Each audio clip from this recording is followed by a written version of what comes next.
Colorado's mantra for most of the year is score first, score fast, score often. It's led to them winning 14 out of their 15 games that they scored first. And they used that tactic this afternoon as far as their output to go and win this one as well. So let's take a look at the highlights of this one. 22nd minute, Juan Tejada off an assist by Yosu Kanya puts the Switchbacks up 1-0, and that would be the goal that would decide his fate for the afternoon. He was named championship MVP in that game. 42nd minute, though, Jairo Henriquez off his own rebound puts it into the back of the net. Rhode Island moves up to a 2-0 lead at that point. And then going into the second half,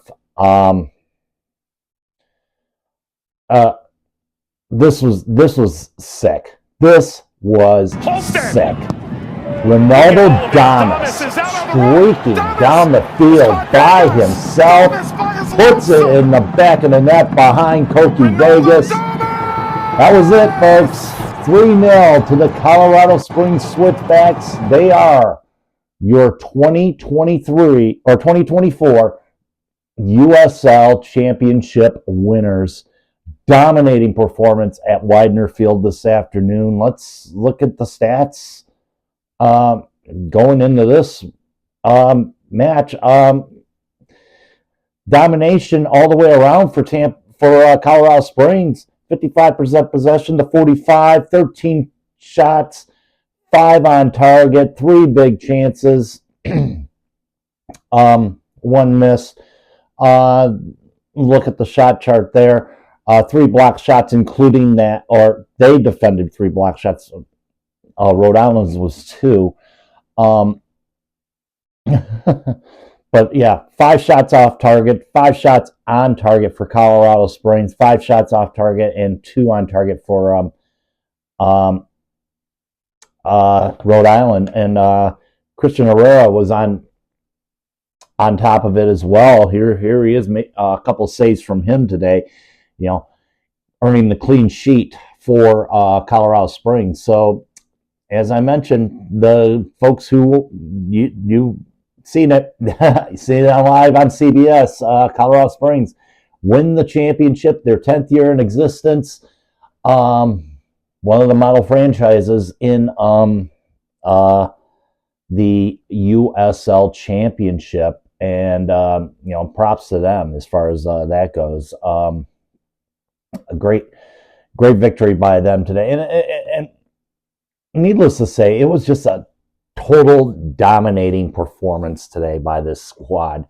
I mean, shutting down the two-headed monster of J.J. Williams and Albert Dequa. They pretty much rendered themselves useless today. I'm going to look at the FOTMob. I'm going to look at the FOTMob stats here and picture on the screen what we got here. Green's all the way around for pretty much Colorado, but I mean, you look at the FOTMob ratings for all these players here. Dequa 6.0, Williams 6.3.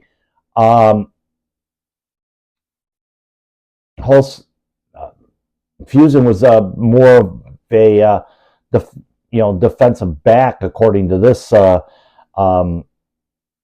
script here or graphic here. 5.6 for Fuzan. Hevereau, a 5.9. Ybarra, 5.9. Holstead, a 6.7. He was the best player out there for Rhode Island. And they just were shut down. And then you look at Colorado, for example. Herrera with the 7.8. Damas with a 7.4 rating. Henriquez with the 7.9. Tejada, your man of the match, 8.1. Um,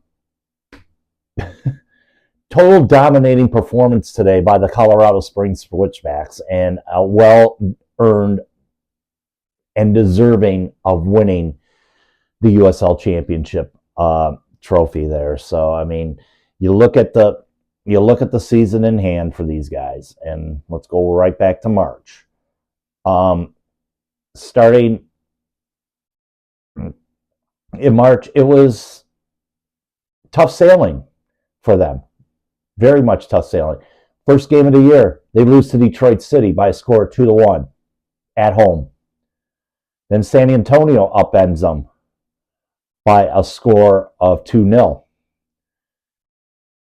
Sacramento comes into Widener Field and wins 2-0. Phoenix Rising upsets them 1-0. They didn't earn their first victory or first draw until April 20th when they took on Indy 11, and that was a 1-1 contest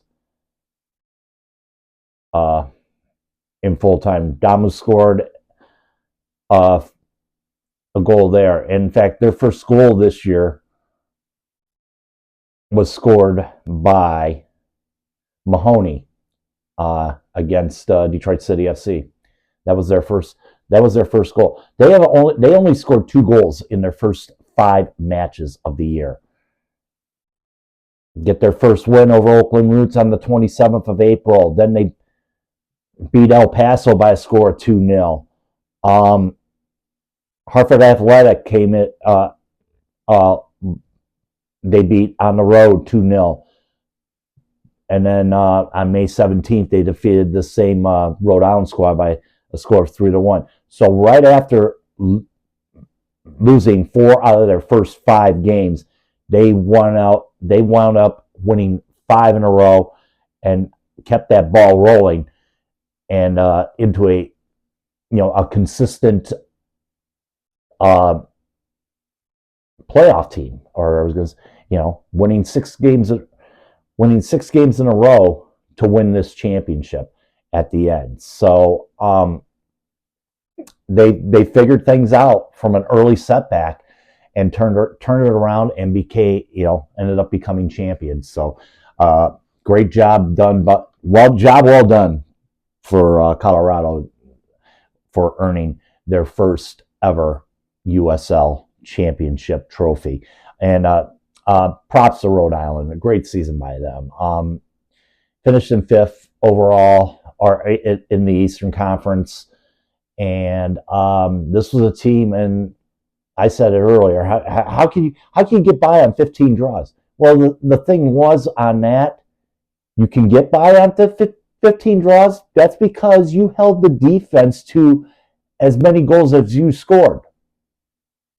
Bottom line, great defensively. It took a while for the offensive gears to get going, and nonetheless, they made the great run that they did, and knocking off some big dogs along the way. Charleston Battery, Louisville City, Indy 11, some established big dogs. So the future is looking bright for that team, and they're building a new stadium themselves, and things are looking bright over there. So hats off to Rhode Island. They've had one hell of a season, but big congratulations go out to your 2024 USL champions.